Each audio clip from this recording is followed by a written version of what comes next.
Hey everyone, Matt here, and today I'll be going over a few tips and tricks that you can use that will help you become a Mac power user.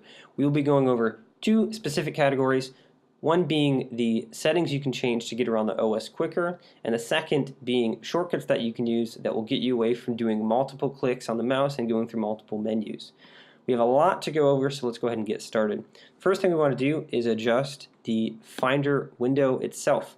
So if you look over here, we have a couple things we can see: desktop, documents, downloads, etc. Not everything is by default shown, so let's bring up our Finder preferences, which is going to be Command Comma. Command Comma will also bring up preferences for all native Apple applications. If we go over here, we see that these three side menu options are not visible. So if we check them, they are now going to be here. So if you have any kind of files you need to get that are pictures, music, or movies, they're going to be right here. The next thing I want to show you guys is Spotlight Search. So Spotlight, by default, you just click on it and it's in the corner. But the Command Spacebar shortcut is going to be a lot faster for you. While we're in here, let's go ahead and search for System Preferences. You'll see here, when you search System Preferences, I only had to type the first two letters because it automatically knew what I wanted to search. Go ahead and open that, and let's adjust a couple settings, which will be in the dock here. Let's click on the dock, and the two main things I want to show you guys here is the minimize the window, as well as this setting here about double clicking a Windows title bar to minimize. If we open up, let's say the Finder, and we double click in the gray area, it's going to open and close it. And I never really thought that was a usable feature. It doesn't really make sense to me, and I never used it. So a way to fix that and make it something else is if you check that, now when we double click in the gray area, it will minimize the window, and that is really handy. The next thing we want to do is speed up that animation to minimize the window. While that's a nice animation, it takes a long time compared to the alternate one you can use, which is going to be here, and we're going to do Scale Effect. So now when we double click on it, it goes right down without doing an animation, and I really like that one a lot. Let's go ahead and keep those settings the same and move on to the next portion. The next thing I want to show you guys is how to create a new folder, and that's going to be Shift-Command-N. We're going to show you right on the Finder desktop itself. So as you can see here, it's opening up multiple windows. The next thing I want to show you is how you can combine these multiple folders into one folder with a shortcut. So let's go ahead and select all. We can hit Command to get these few down here. And then what we're going to want to do when these are highlighted is going to do Control Command N. And you see here, it'll do a little animation. Put them in a folder, and it will already have this little highlight here, so you can adjust it. You can just say Folders, and then click away, and then you have all these things here inside that one folder. Now let's go ahead and show you how to quickly delete an item. So let's go ahead and delete these folders here. So we're going to click on it, and then instead of dragging it to the trash, opening the trash and clicking empty, we can do two shortcuts that will get it done within seconds. First shortcut is going to be Command Delete. That throws it in the trash. And then we're going to do Shift Command Delete, which deletes the trash, and then you click Return, and then everything is deleted in only a couple shortcuts. Next thing I want to show you guys is getting info on anything. So application, folder, file, it doesn't matter. So let's highlight pictures, for instance, and if we do Command I, that will bring up a couple settings that will be useful. We can show you how much data is in the folder. It shows you where the folder is, when it was created, modified, etc. Say we wanted to go to the audio and we wanted to see the contents of that and how much space that's taking up. If we use the arrow keys, we can't go ahead and move anywhere. We have to click on them, and we have to click on that one.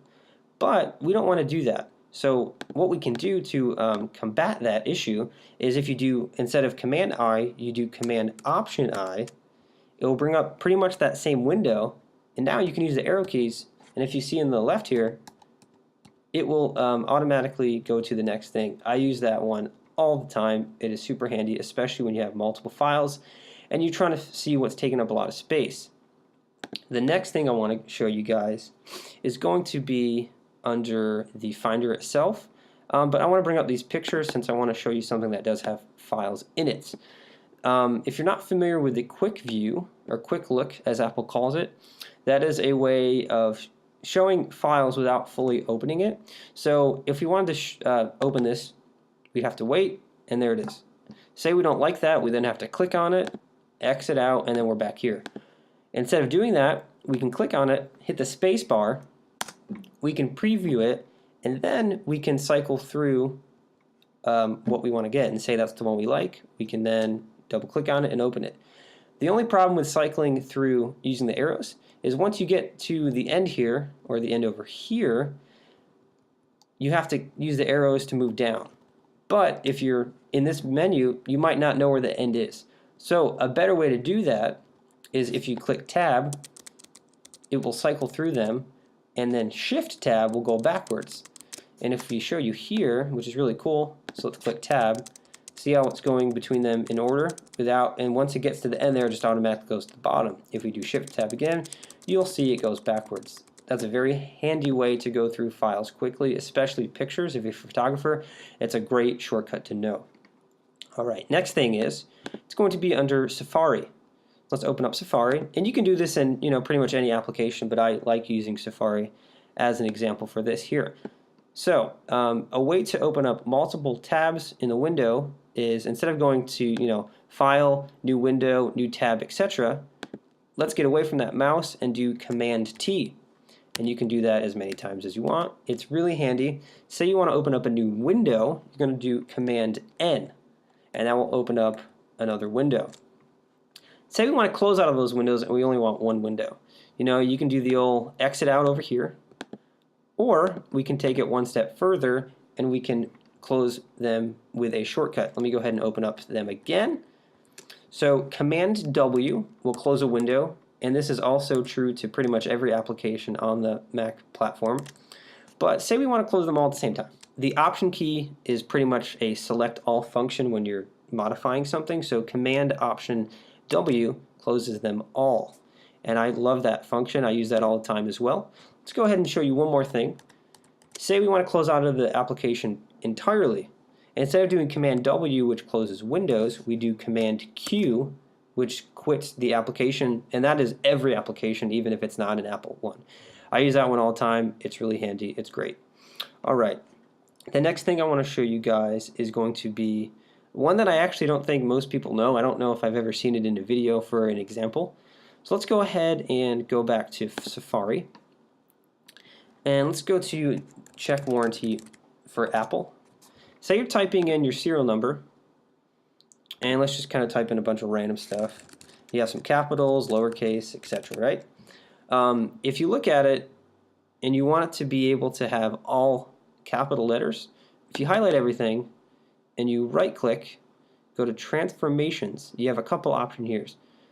You do Make Uppercase, and it makes everything that's the letter uppercase. If we go ahead and delete that, and we do something else, say we have a word, and we separate it, open that, and we do Transformations, and you can do capitalize, so the beginning letter of each word is going to be capital, and that is a really handy feature, especially the all capital one. The last thing I want to show you guys is going to be a quick way to get settings. So if we go down here and we go to System Preferences, say we want to adjust the volume, we want to adjust our keyboard, backlight, stuff like that. You can click on the menus and stuff like that, but that takes time. Instead of doing that, say you want to adjust your output menu, you can click the option, and then you can show all of the output devices and input devices you want. For me, I'm actually using a microphone, not the internal speakers. If we go ahead and do another thing here, which is really cool, we can do option, and F10, F11, or F12 will bring up your sound, because those are actually the mute, volume up, and volume down key. If we want to go ahead and bring up the keyboard, F5 or F6 will do that, because that will adjust your keyboard brightness, so it will bring up keyboard. Another thing you can do is going to be option F3, which is your applications switcher, or excuse me, your mission control, and that will bring up your mission control settings. And then F1 and F2 adjust brightness, so that will bring up your display settings, which I really like that one a lot as well. So that pretty much goes over everything I wanted to show you guys. I didn't want to give you too much information from the start. Hopefully that helps you guys get more adjusted to the Mac OS platform, helps you get work done faster as well. If you did like the video, you can go ahead and subscribe, like it, share it with your friends, and hope you guys have a good day. Thank you.